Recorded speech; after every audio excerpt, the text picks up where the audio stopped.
handle the residential collection, so your garbage, your recycling, your yard waste. We just make sure that everybody's within compliance and that the company is providing the services responsible. We currently have 2 team members in our division.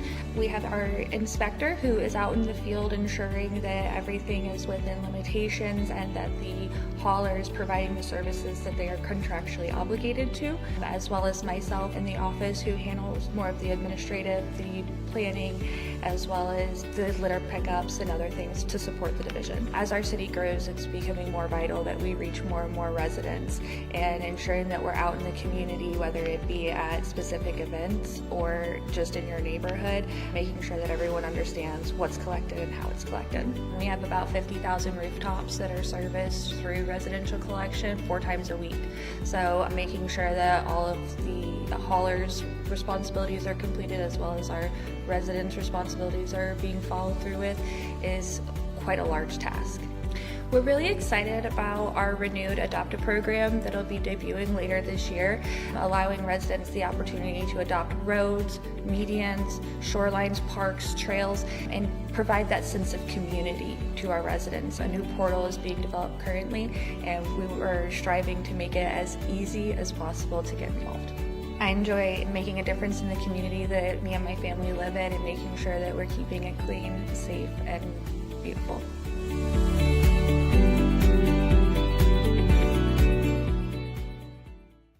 Hi, my name is Karen Rodriguez, and I am with the Care Covered Food Pantry. Our food pantry serves about 400 families every single week, and that's equivalent to about 1,300 to 1,400 individuals. It began about 20 to 25 years ago out of the closet of the office of the church.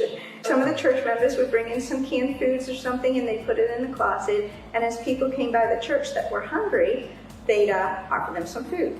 Fast forward, it started growing. I got here about 7 years ago. They were feeding about 80 to 90 families, and then it just exploded. And we've actually doubled the amount of families that we're fed in the past 2 years. Being in the social sector, it's really hard to gauge impact because we don't have a financial outcome to measure it by, but we have lots of stories about different people.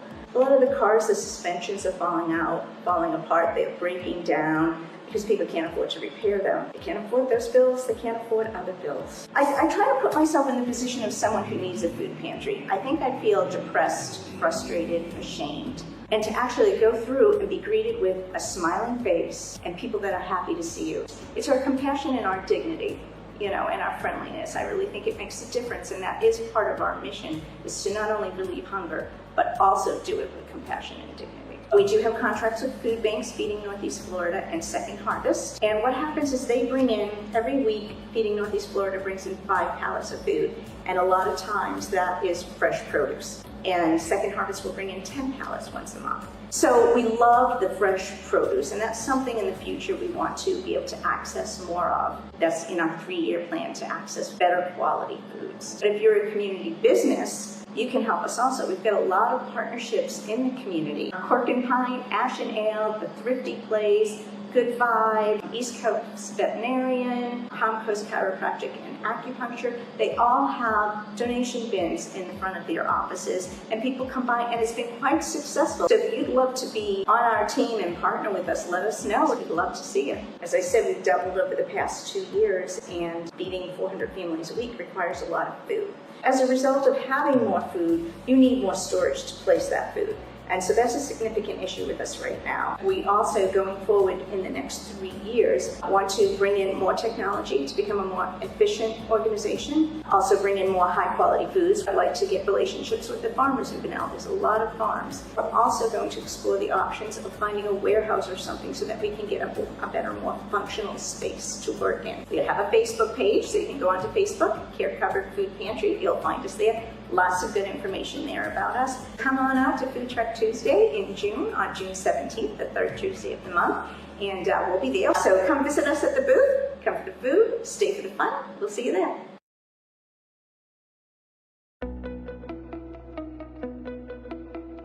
"2024 has been a milestone year for Palm Coast's economic growth. From new developments to workforce initiatives, we've made great strides in shaping the city's future. Let's take a look at some key highlights. We launched The Promenade, our first mixed-use project in Town Center, adding new residential and commercial opportunities to the heart of Town Center. Our economic landscape also expanded with Astor Defense USA selecting Palm Coast for its first U.S. manufacturing and testing facility, bringing high-paying jobs and strengthening our presence in advanced manufacturing. Workforce growth remains a priority. Our first ever Workforce Development Roundtable brought together industry leaders to address skill gaps and strengthen our local talent pipeline. We also launched the Business Retention and Expansion Program to build relationships with local employers, identify growth opportunities, and support business expansions, because keeping jobs here is just as important as attracting new ones. Our target industry feasibility study analyzed key sectors for economic growth, identifying aerospace, advanced manufacturing, clean tech, logistics, and hospitality as prime industries for expansion. With Palm Coast's strategic location, workforce, and infrastructure, we're well positioned to attract and grow these industries. We also revamped our digital presence, launching selectpalmcoast.com with enhanced property listings and workforce data, and creating our first ever economic development LinkedIn page to show Palm Coast strengths on a national scale. As Palm Coast continues to grow, we remain focused on innovation, investment, and opportunity. The future is bright, and we are just getting started.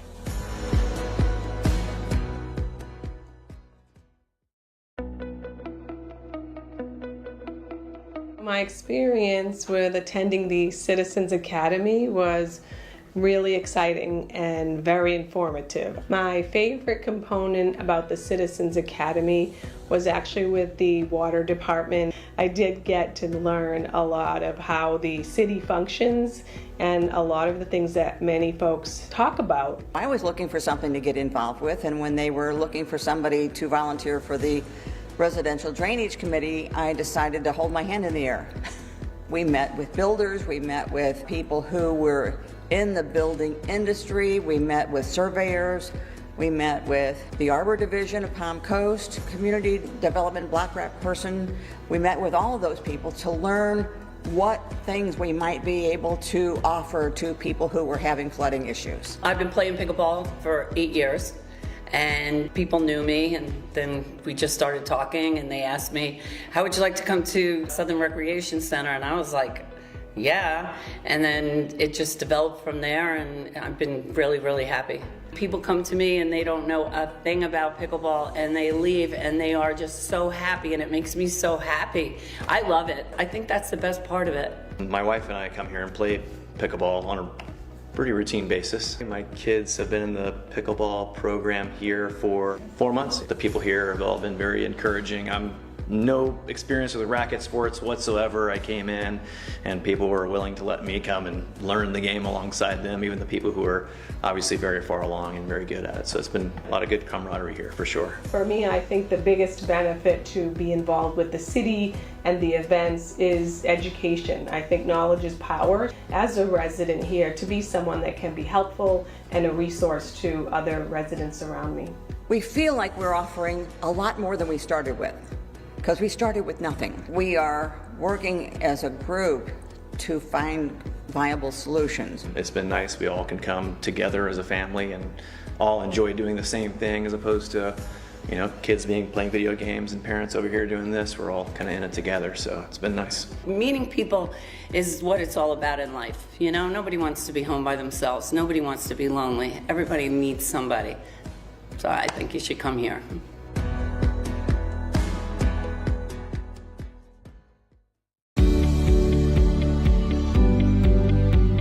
Our responsibilities entail mowing the vacant lots so the water can flow through Palm Coast, and also taking care of hazardous trees, fire mitigations, picking up dead animals, picking up debris, site distance issues.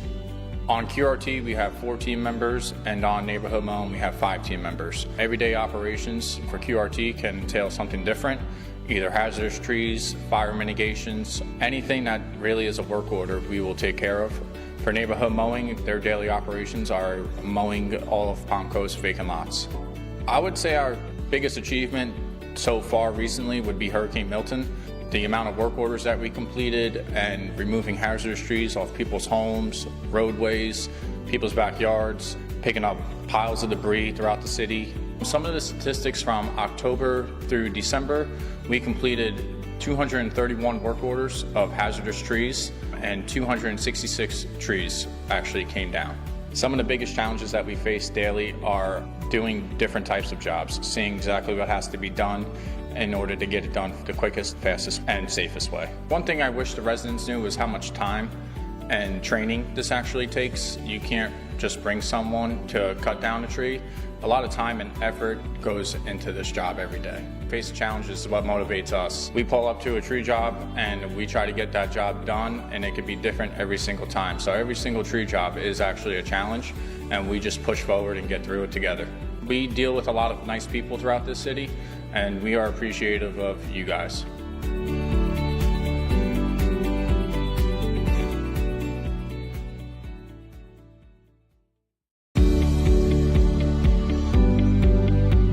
For facilities maintenance, we take care of electrical, plumbing, pressure washing, painting.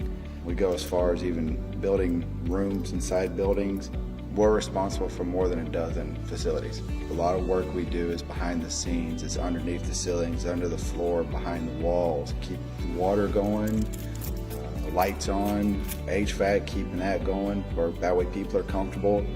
Painting facilities, that way they look nice for the citizens. We are 5 total staff. Our goal, our priority is to have everything in good condition and safely for everyone. Mostly we got AC, it's mostly what we do in the summertime. Bathrooms, take care of the bathrooms in good condition for the citizens, for staff, include ourselves. Not too long ago, we had a job in the golf course, the kitchen. The main drain, it was bad, and we called vendors and nobody can get it. So we take it our hands. We make it and we got it, we fix it. Now everybody enjoy it.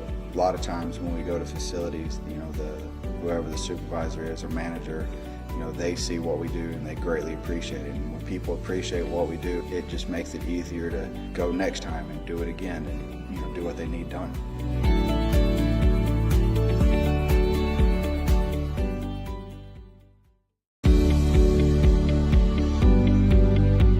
We handle the residential collection, so your garbage, your recycling, your yard waste. We just make sure that everybody's within compliance and that the company is providing the services responsible. We currently have 2 team members in our division.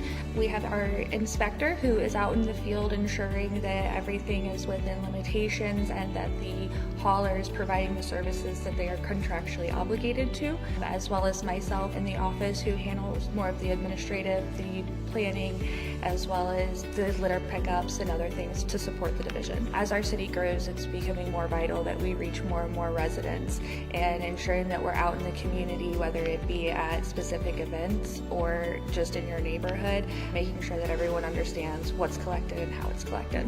We have about 50,000 rooftops that are serviced through residential collection 4 times a week. So making sure that all of the haulers' responsibilities are completed, as well as our residents' responsibilities are being followed through with, is quite a large task.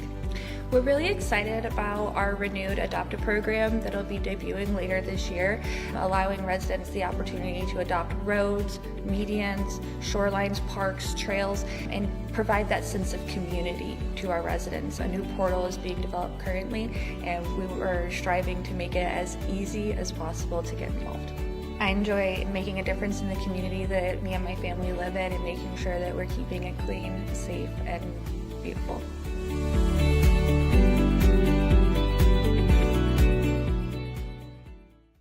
Hi, my name is Karen Rodriguez, and I am with the Care Cupboard Food Pantry. Our food pantry serves about 400 families every single week, and that's equivalent to about 1,300 to 1,400 individuals. It began about 20 to 25 years ago out of the closet of the office of the church. Some of the church members would bring in some canned foods or something, and they put it in the closet. And please refrain from any incendiary or defamatory comments. With that being said, please, if you have any public.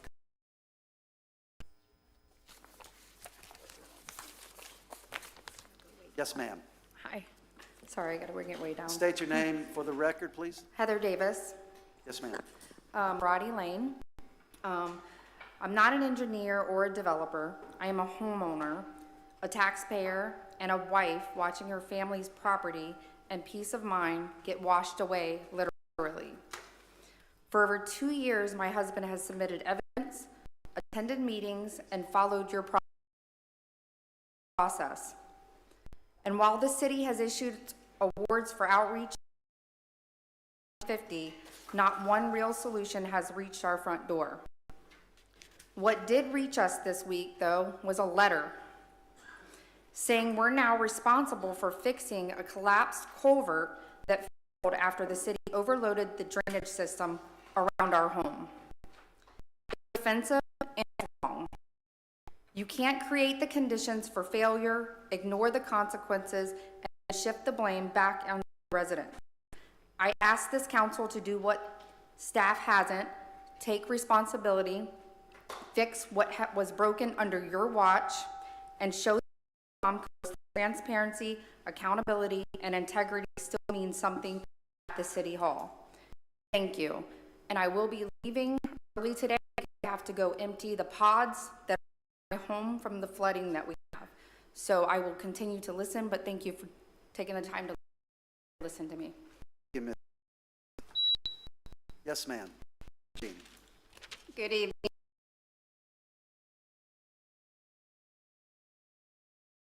Jeannie, it's painful to see somebody come up here for 2 years and petition for what they're on their property. Just when they think that they're going to get a solution brought to their problem, they get hit with a 365-day fix-it ticket from the city that may have been caused by the city. I'm also concerned about issues like the cell phone towers getting passed under the nose of the citizens without discussion. And these cell phone towers are over the height requirement for that property. The zoning for 50 feet, those towers are 150 feet. The park and rec impact fees are not based on facts. They're outdated data and 2035 population an economy that down, houses are not selling.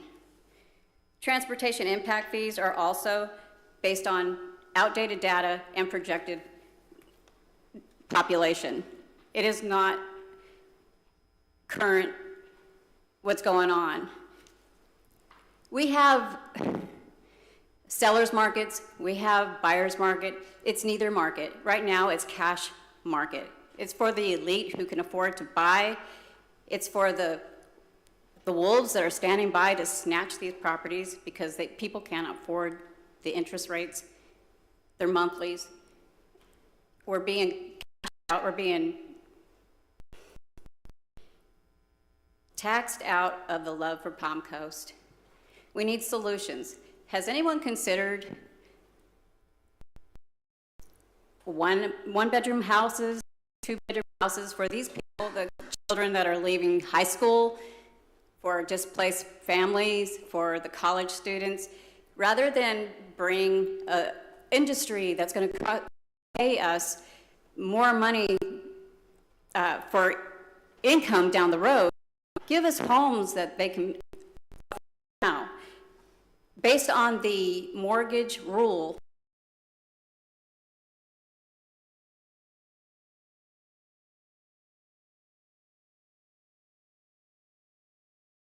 %, of $15 an hour is.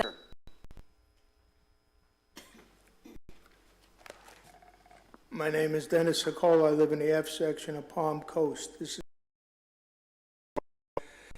to the mayor and the council about the VRBO in residential areas. I've been woken up since March at least 24 times. I've had to call the sheriff's office 11 times, and this does nothing for my quality of life or my health or for my property value. The only winners in this are the property owners, the large corporations that fund them, and their investors. The kicker to all this is this property that I've been complaining about still has no license, okay? And Barbara Grossman found that out because I went and complained. Otherwise, there'd be no way of knowing that it was even a VRBO. And then there is no way of knowing when the sheriff is called on a VRBO. A person has to complain to code enforcement, then code enforcement has to get in touch with the sheriff's office, and then something gets done. But nothing has been done yet because they still don't have a license. Okay, they put in for it, but it's not finished yet. Now, the other thing is residents have to get permits for everything. Okay, so this person didn't get a permit. If you do something on your house and you don't have a permit, you get fined. If you go fishing without a license, you get fined. If you drive without a license, you get fined. This person should be fined. This corporations and business owners are profiting on one property, okay, $230,000 a year. You're charging them $375 for a permit and $75 for an inspection. It's ridiculous. You're not getting your money's worth. When they get fined, it's got to be heavy because they're not paying any attention to it because these people wouldn't even register this because they have no concern about the law. That's the way their tenants are acting also. They have no concept of a neighborhood. I've been woken up from 11:30 at night till 3:30 in the morning. And most of the times I ran out and I told them to be quiet, and sometimes they did. 11 times they didn't. I had to call the sheriff. Now, when I put my head on my pillow at night, I want to go to sleep. I don't want to get woken up. It's ruining my life. I'm going to wind up selling my house. It's ridiculous. There has to be something that can be done. These people have to be fined heavy so that they tell their tenants not to act like jerks. Thank you. Thank you, sir. Yes, ma'am.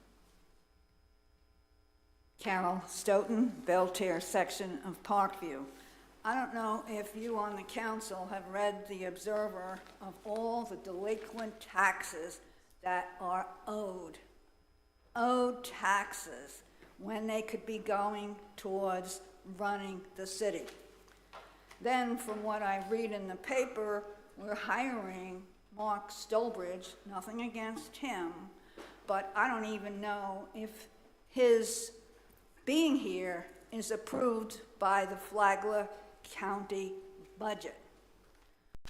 Now, the acting city manager, who makes around 230 grand, she needs him, and he's going to go now, from what I hear, and she did this on her own.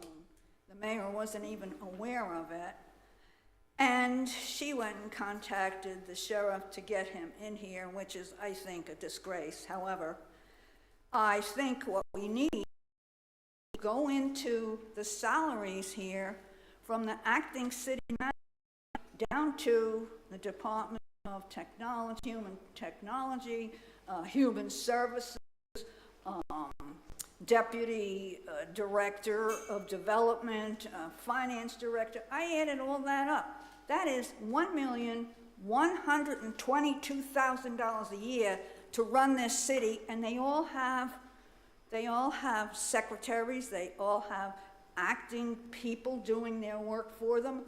I think Dodge should come into the city, and I see we're going to have auditors finally, which should have been done a year ago.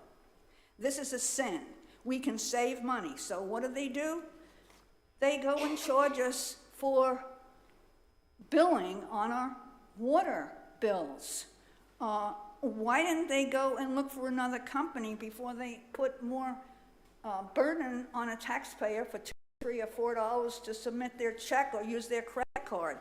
And guess what? When I get my bill and I pay direct to them, there's an envelope in there, and they could save money with that envelope because I don't have to send it in. I pay it out of my checking account. There's a lot of changes should be made here. And Mayor, I have total and full confidence in you, and I don't have confidence in none of the men who that man over there voted, well, he put on his show, and he received over $17,000 from developers. Thank you very much. We know who you are, and you know who you are. Thank you, ma'am. Yes, sir. Gary Bunton, new Palm Coast resident. Mayor Norris, Vice Mayor Pontieri, members of the council and staff. I have a lot of things. I've been able to watch the meetings moving here from Maryland.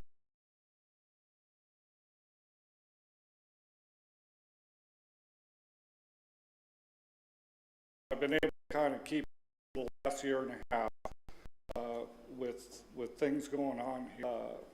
The where what I the city manager debacle. It's I was watching a Bravo episode of the council members of Palm Coast.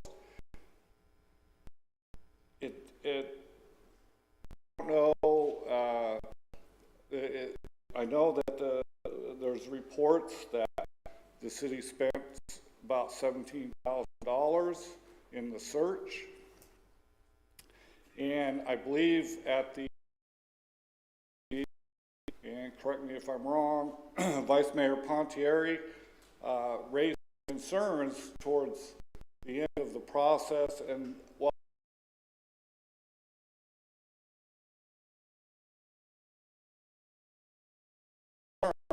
they were regarding, did the candidates have enough? And I would think that would be something that would be kind of asked earlier on in the process. You know, if that was a concern, because we got down to 2 candidates, and there was, and I know one of the council members was not present, and there was maybe some issues, communication and so forth, and I honestly was confused and at the end of the entire process. I would hope that as a council, and I know a lot of you up here are retired military or served in the military, and I served this country for nearly 35 years.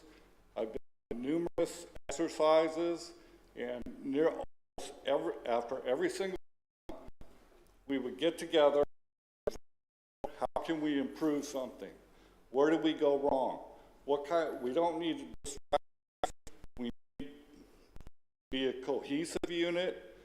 So my question is, does the city have a clear and concise procedure for voting on the installation of the city manager? Either majority vote or consensus, all members must agree. Thank you. Thank you, sir. Yes, sir. Good evening, Mayor, Council, and staff. Maurice Berry, I reside in our section. Currently, I'm building a home on the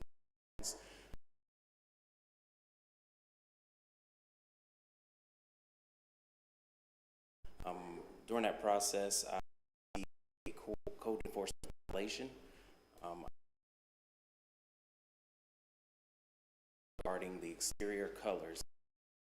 That ordinance under review. I believe the next read is going to happen on the 17th, if I'm not mistaken. I attended this because I might not be able to attend that first read. However, I will look at the online stream of it. Following that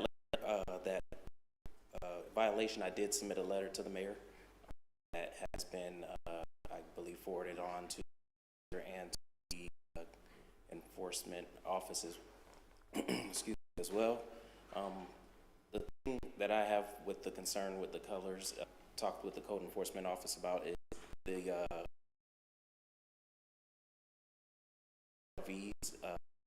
values. I think some of them are still restrictive. The color choices that I have, I guess mine received a complaint, and it's still under construction, so it's not even finished. My color is a blue tone, and I made the point that blue isn't considered an earth tone. It's a blue, a teal undertone. It's almost somewhat a aquamarine to beach color.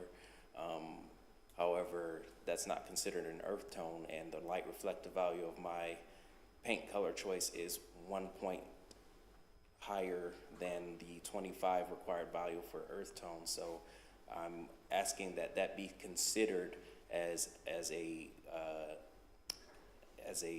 update to the light reflective value and the earth tones on that color palette.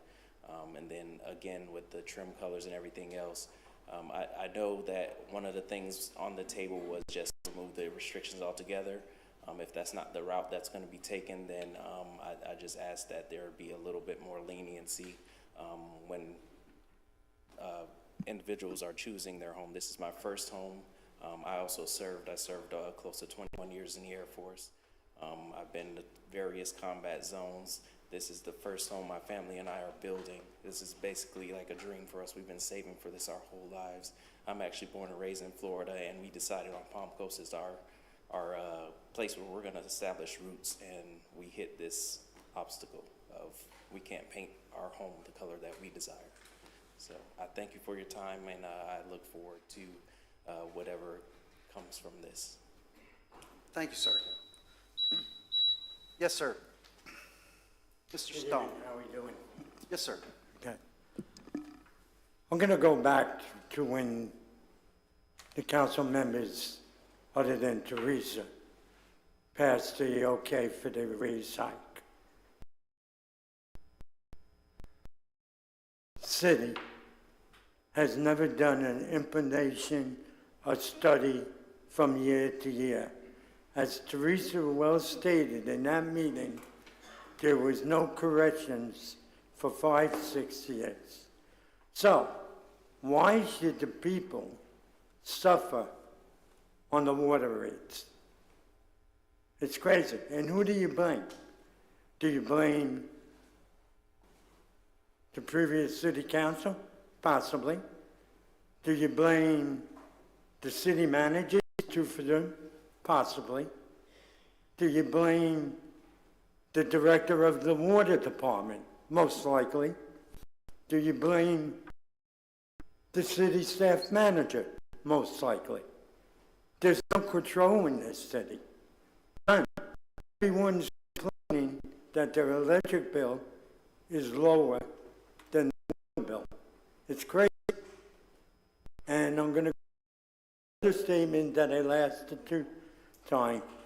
We had 2 council members that had taken money for their campaign. They're accepting money from developers, small mom and pop shops. One councilman is well over $1,000. That's so wrong. And these same people are voting developers to come in. And I know some of you read the, there are people that are wanting to start a class action suit against the city. Follow the steps, and it's going to get real nasty and real bad. That's all I got. Thank you, sir. Anyone else for public comment? Seeing no one come forward, we'll bring it back to the city manager on the Airbnb. Did anyone follow up with that gentleman concerning his issues? Yes, we've reached out to him. He's spoken with Ms. Barbara Grossman as well as Mr. Jason DiLorenzo, and I believe Commander Woodward as well on the noise issues. Has any action been taken? I believe yes, for violations through. Okay. And you got the email from Mr. Maurice about his house colors? Yes, and that house submitted a color material sheet, which was Krypton Sherwin-Williams, which is an LRV of 52, which is light. So it would have been approved, and it was approved from zoning on February the 3rd of 2025, but the house is not painted this color, Krypton Sherwin-Williams. So that is why he's been issued a code violation. Okay, so you need to talk to whoever's building your home and try to figure that out. okay? If they submitted a specific color and that's not the color they painted the house, that would be an issue you need to figure out with the builder. Anything else? You got anything else, City Manager? I have information about the cell phone tower. Just 1 second. Okay, so the cell phone tower that's going to be located at Fire Station 22, per your Land Development Code, Section 4.20.08C.8 requires a minimum setbacks of 150 feet from any residentially zoned or platted property. This tower is actually 310.18 feet to the closest residential unit, and then that's to the east, and then to the west, it's 340 feet, 0.19 to the next residential lot line. And then it is 219 feet, so to the MPD, which is the golf course. So it meets all the required setbacks on the where it's located at Fire Station 22. And then additionally, there was discussion about the height requirement, and regarding the height which is allowed, the code allows a maximum height in all zoning districts to 150 feet. And in the Palm Coast Parkway overlay zone, the maximum height permitted within the Palm Coast overlay zone is 50 feet, inclusive of all appurtenances except telecommunication facilities. So it is held in the zoning that it's meeting the current setbacks and the height per our land development. Anything else? No, sir. Anything from the council members? Nothing from me. Nothing from you, Vice Mayor? Okay, can we get consensus to move up? Because we got a bunch of people sitting here as far as the audit services. Does anyone have any problem with them moving forward in the agenda? And let's go ahead and take care of that first. Okay, City Manager, if you can cue it up as far as presentation number 2, top 2 ranked firms for auditing services.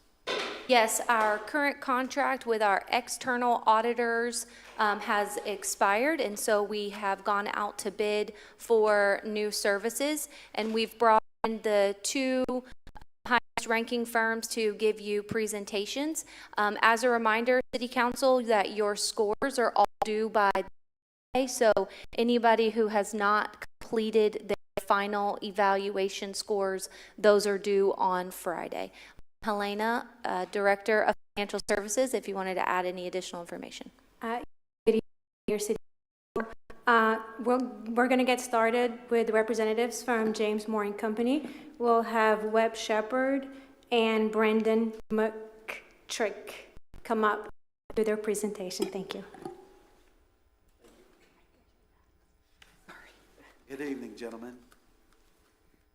Good evening, Mayor and council members. Thank you for the opportunity to present our proposal today. It's truly an honor to serve as your independent honors. I'm privileged to continue in this role. So, a quick introduction to your audit team here. I'm Webb Shepard. I'm a partner in the company, and I'm the lead partner on your engagement. James Halloran and Zach Shalafor would have loved to have been here, but they're at a conference, sharpening the saw, we like to say, some CPE credits. They're at the American Institute of CPE. So they couldn't be here, but they would love to be here. Brendan McKittrick is here next to me. He's our local Certified Information Systems Auditor, CISA. He's also a CPA and our IT Audit Director. Katie Walker is here. She's our Single Audit Director. So she helps stay in compliance with all of the federal and state. We're really lucky to have her in that role. We have Josh Van Zant here. He's our Senior Manager on your engagement, also known as Audit Ringmaster. Hi, Josh. He keeps all the balls in the air, juggling lots of different ones at times. We also have Nick Merkling. He's an audit supervisor with us, and he's a Palm Coast resident. So he's here, and he works in your engagement as well. We're all government specialists, so I feel confident saying you have the A-team here at your service. A little bit about us. We have offices in Daytona Beach, DeLand, Gainesville, Ocala, and Tallahassee. We have over 300 employees firm-wide. over 50 on our government services team. Our government segment is actually the largest in the firm. We are a top 200 accounting firm. We're number 116, the most recent poll for 2024. That's from Inside Public Accounting. They do those numbers. So we might make 100 in the next few years. We don't know. Top 100 maybe? We're not really pushing for that. It's just a happenstance. So we have heavy involvement in governmental professional associations in the area and nationwide. I won't bore you with the list here, but we actually like this stuff, so if you want to dive into the details or have any questions, we're happy to go as deep as you'd like to. We have had 16 triennial peer reviews, so that means every 3 years we get a peer review from another CPA firm that's totally independent of us, and they audit our audits effectively. We've had 0 comments or recommendations for improvement in all 16 of those, and we're very proud of that fact. We do extensive continuing professional education, lots of dad jokes. Brendan's really good at those. If you ever watch them, we like. No charge for the dad jokes, no charge. We have the ACFR, we have a boatload of ACFR experience, and ACFR is the financial statements that you all prepare. Not all cities and counties even do that, but you all do that. It's your annual comprehensive financial report. We do have 2 GFOA, and GFOA stands for Government Finance Officers Association. We have 2 of those ACFR Special Review Committee members in our. So what they do is they get from different cities, usually from different states, and they take them home with them and use them for nighttime reading. That's a joke. But what they do is they review those and they provide feedback and recommendations for improvement. And if they read them at night, they probably go to sleep early. But we're glad to have those there because they are an integral part of the team here. So no GMCO audited ACFRs ever did not receive a certificate of excellence, and we're proud of that. So not that you all need help because you have an awesome team. If you do need to help, or if we find anything, we try to rectify it before it gets to that level, so they have, an issue and won't get you that certificate. We do have an extensive Florida client base. We audit 14 counties, 50 municipalities, and 50 plus special districts. We absolutely try to maximize technology as much as we can to streamline and make the audit efficient for both your staff and for ours. We like to be on the cutting edge of software, maybe not the bleeding edge. Of course, we have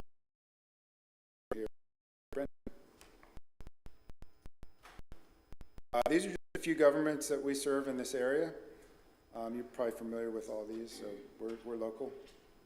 And I'm going to hand it over to Brendan to talk about the audit approach. Thanks, Webb. So as you can see here with the audit approach, it really kind of highlights our team pillars from a government perspective, how we really want to be that cooperative partner with you all through this audit, and really highlighting the communication piece of it. So communicating not only with you, but with staff early and often, whether that be planning, interim, or the field work, and even outside of that too. Really want to be that no surprises or anti-gotcha firm. So obviously if we do find issues, we're coming to you early to identify those, really talk through the items, and really taking a true risk-based audit approach. So as we do our planning procedures, we're developing a risk assessment and really designing procedures to address those risks. So we're not testing just for testing's sake, right? We're trying to address those risks as part of our audit. And again, taking that team concept, as Webb mentioned, we do have a dedicated government team, and obviously he's highlighted who those team members would be, but again, that concept with you throughout the audit, and then again, highlighting the active communication. This next slide, I'll kind of dive into that. So our commitment to Palm Coast City, we want to highlight that communication plan. Obviously, the communication planning and interim, ongoing status calls with staff throughout the audit, and then the one-on-one conferences that we have with you all, the opportunity to ask us more detailed questions and have a better setting. Availability of firm and staff, so obviously giving you all the VIP scheduling that you're used to. Again, working with the deadlines that you have set, so we're making sure that we're hitting those deadlines and deliverables. And obviously any informal abilities to any conferences you all may attend that we're happy to reconnect and kind of talk through anything that you want to talk to. Continuity, really the best. Worked with the city for a number of years now, so that institutional knowledge.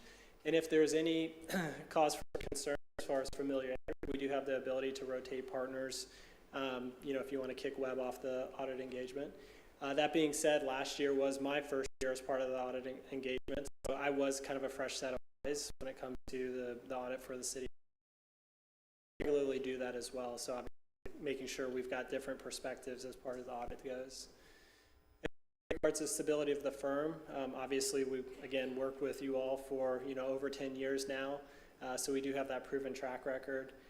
We are happy to celebrate our 60-year anniversary last year in 2024, and we are independent and planning on staying that way. I know whether or not you're following public accounting, that's not always the case with a lot of firms out there. There's a lot of different mergers and acquisitions of private equity activity, but we're here to stay and we're proud of that fact. And we like to have fun too. Obviously you saw the formal slide, but this is, again, the team, but in more kind of a more informal setting. So with that, I'll stop. And if you all have any questions, we'd be happy to answer those too. Thank you, Brandon, Mr. and Webb. Any questions from the council? I don't have any questions. It's been a pleasure working with you both. Do you anticipate the same team if you were to be contracted for again following through, or are there any other eyes, so to speak, that would be putting eyes on our numbers? We anticipate the same team, but of course we can rotate if that's your preference. We can rotate at any time if you would like us to. Absolutely. Okay. Like Brendan said, he'll happily kick me off. So. Thank you. Okay. Any other questions for the council? Yes, sir. Gentlemen, good to see you. This council passed a resolution, to go after efficiencies, and what the governor has initiated within our state with regards to DOGE. Are you guys looking at DOGE mechanisms for efficiency as part of the audit process, or what are you guys seeing as this is moving forward?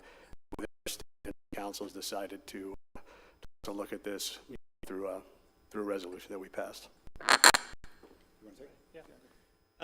Yeah, it's an interesting question, and one I think a lot of people are still trying to get their hands around.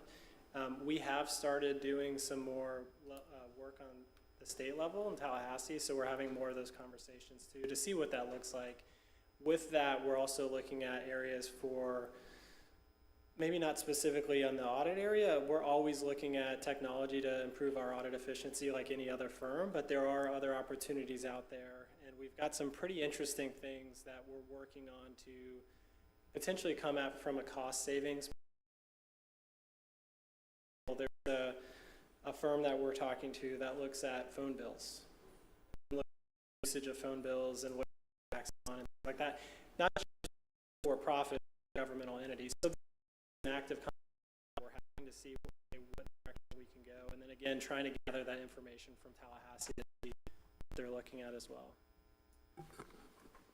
Okay, thank you. Well, it's a priority for this council, for sure going forward, and we look forward to, whoever elected, look forward to seeing how we can integrate those against our own policies and requirements from the state. So. Yeah, no, I don't have any reason to change the way I rated it in the audit. All right, thank you. Thank you, gentlemen. Next up. Thank you all. Thank you. Thank you. Okay, good. Is that cool? Yeah. Next, we have representatives from Malden Jenkins. We have tonight Wade Sansbury, Daniel Anderson, and Garrett Merlot. Merlot. Thank you, ma'am. Good evening, gentlemen. Good evening.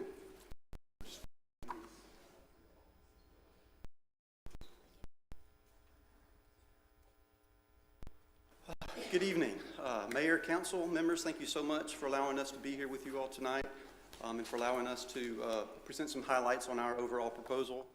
My name is Wade Sansbury. I'm a partner with Malden & Jenkins. I am the partner in charge of our Bradenton and Sarasota offices, as well as the firm practice leader for our governmental practice here in Florida. I have almost years of experience, all with Malden and Jenkins. I serve only governmental entities throughout the state as well as throughout the Southeast. And I have a couple of introduce themselves.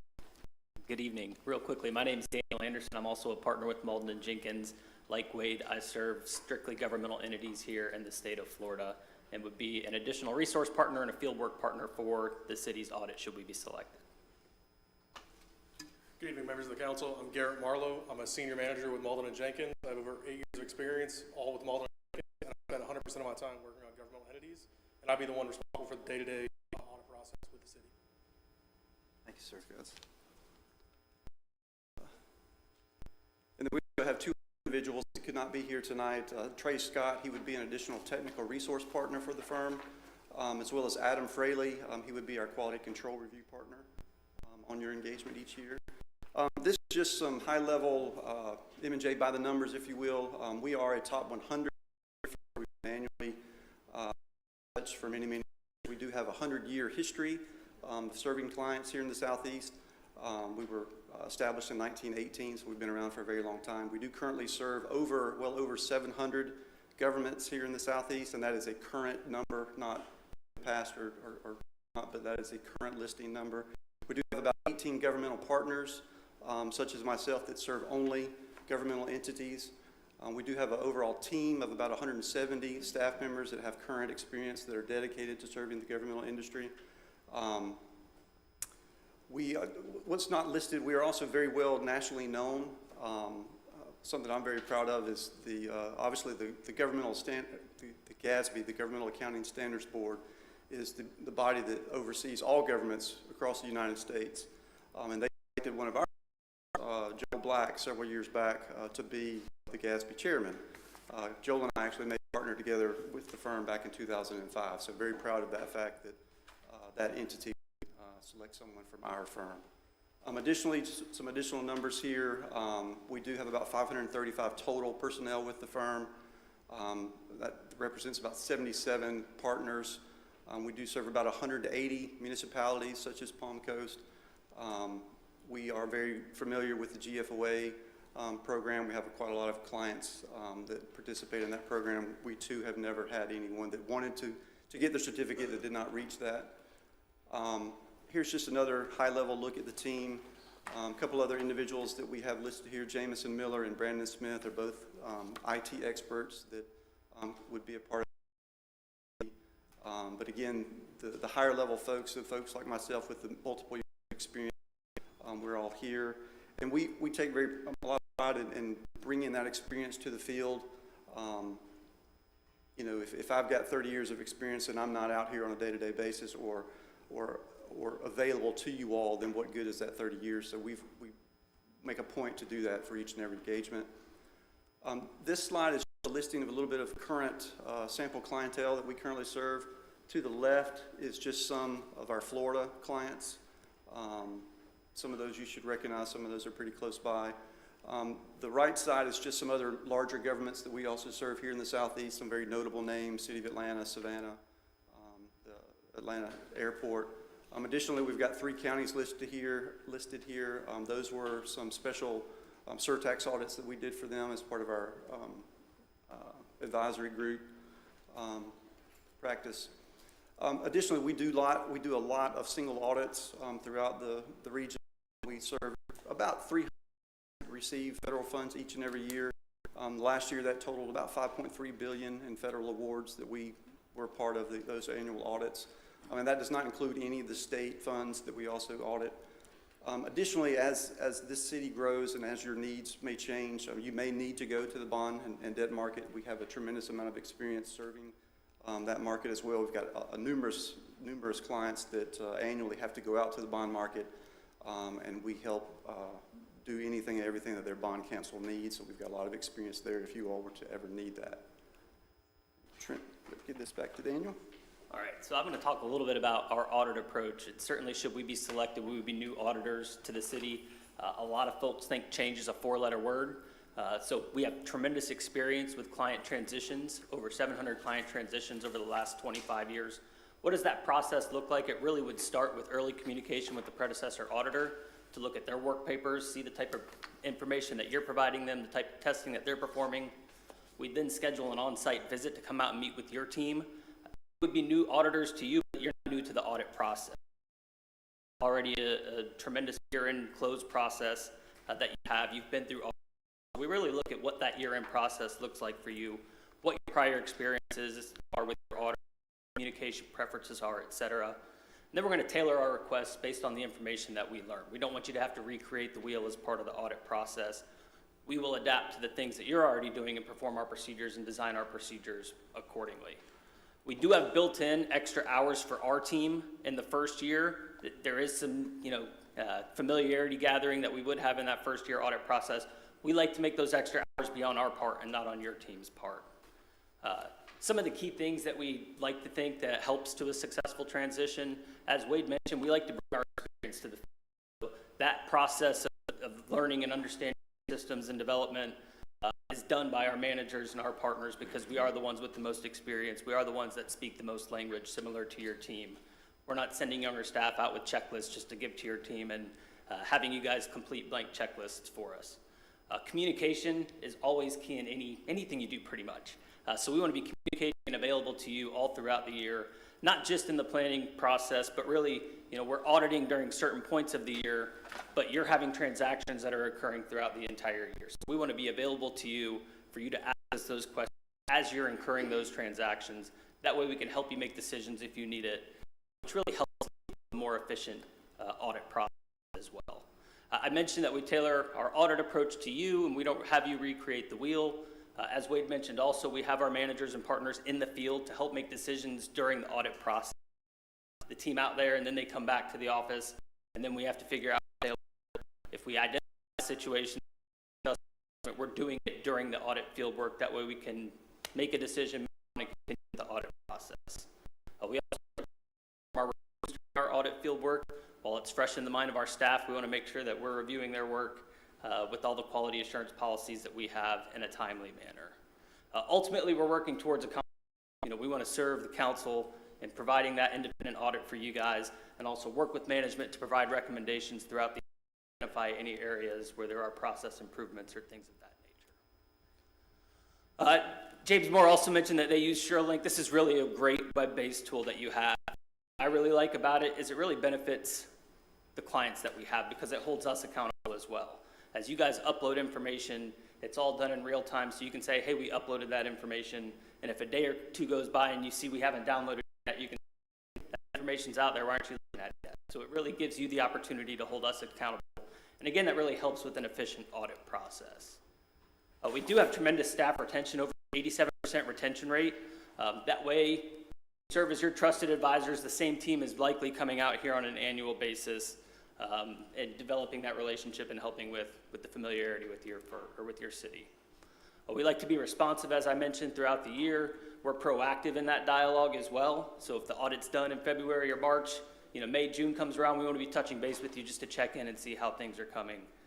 Because you're not always thinking, hey, let me reach out to the auditors. We'll be proactive in communicating with your team.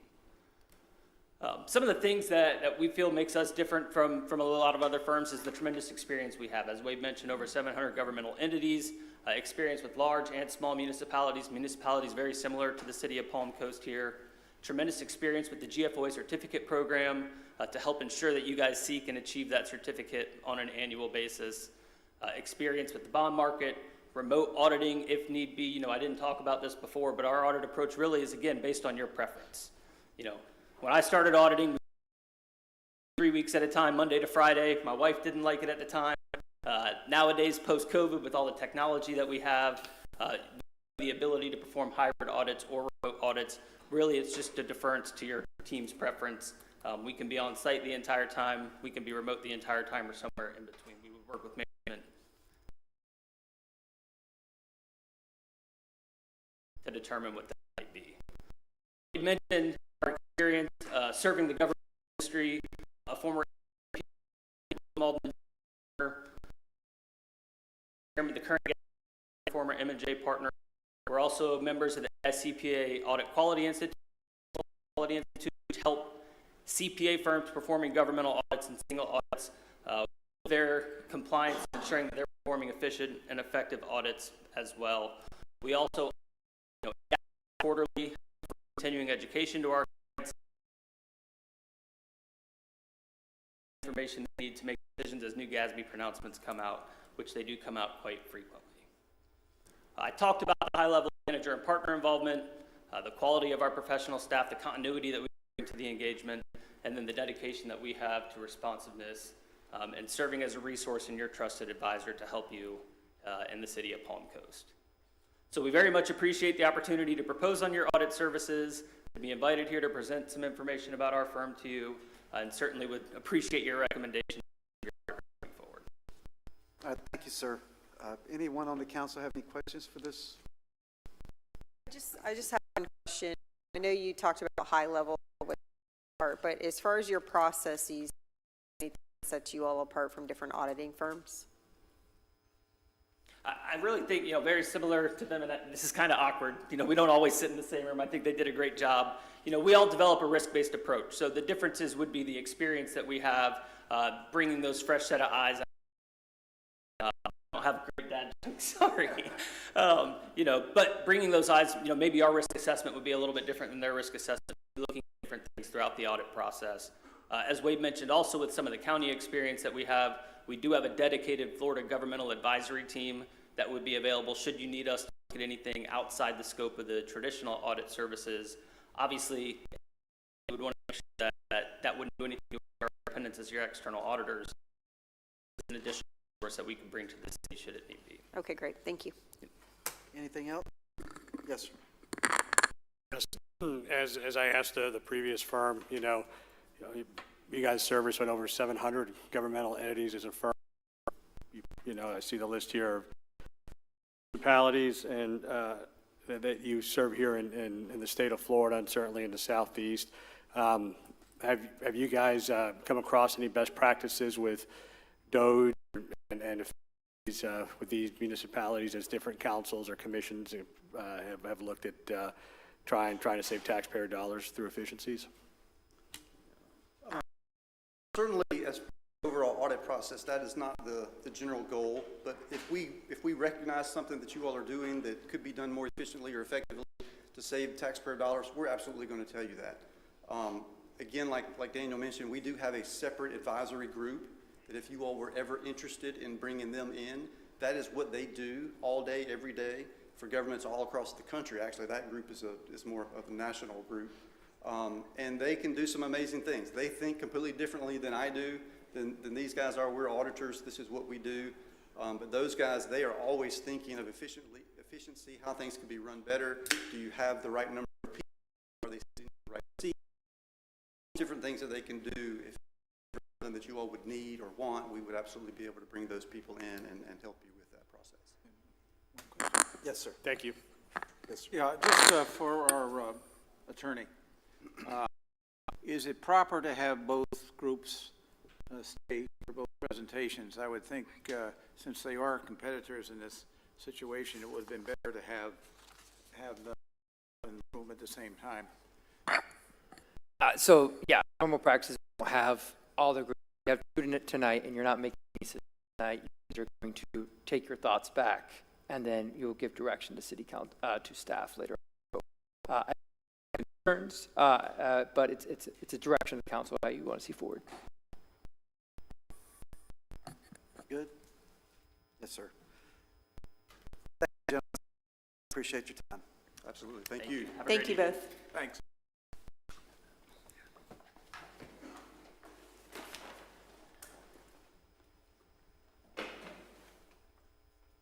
Okay, we're going to move on to presentation. Mayor, I'm Mr. sorry. Mayor, public comment. Oh, I'm sorry. Let's open up public comment real quick. Yes, ma'am. Ms. Johnson. Hi, Leslie Johnson from the P section. I'm pretty sure y'all know that when your audits, my head picks up because I am an auditor as well, only I audit within the medical field. And currently I'm teaching all about how to pretty much right thing on paper so they don't end up in a bad place. I have also had the wonderful experience of working with OIG, Office of Inspector General, and the Department of Justice on a couple of interesting law cases. I've also been an expert on several occasions financial ends of the medical industry. So when I hear audits, my head picks up. My big question, and then clarification, I'm here, not to do anything else, but I'd really like to know about the scope of such audits for here. What are your plans? What exactly?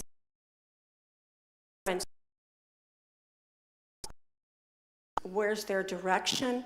And again, how far are they going to go? I'm not sure if you know, but in our world, there are different types of audits. Some are minimal, some are extremely extensive. So I'm sure that as they're talking to you, they're formulating a plan in their mind as they go along on how they're going to approach these audits. But I'm curious to know what you as the council have in mind for the direction that these auditors will be doing. So I appreciate any kind of information on that. Thank you. Thank you, ma'am. Yes, ma'am, Ms. Jeannie.